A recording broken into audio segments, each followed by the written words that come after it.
আল্লাহ পাক তার প্রতি রহম করুন যে আমার এই কথাগুলোকে অন্যের কাছে পৌঁছে দেবে। এরপর নবীজি বলছেন, জেনে রাখো নিশ্চয়ই তোমাদের পরস্পরের, মুসলিমদের পরস্পরের সম্পদ, পরস্পরের রক্ত, পরস্পরের এই যে জান মাল ইজ্জত, এগুলো একে অপরের জন্য হারাম।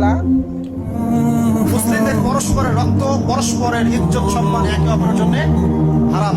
এর হানি করা একে অপরের জন্য হারাম। ঠিক যেমন আজকের এই দিন হারাম, এই শহর হারাম, এই মাস হারাম।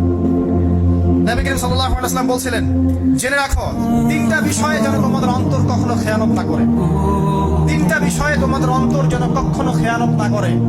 এক, তোমরা যে কাজটাই করবা শুধু আল্লাহ পাকের সন্তুষ্টির জন্য করবে। তোমরা যে কাজই করবে শুধু আল্লাহর সন্তুষ্টির জন্য করবে।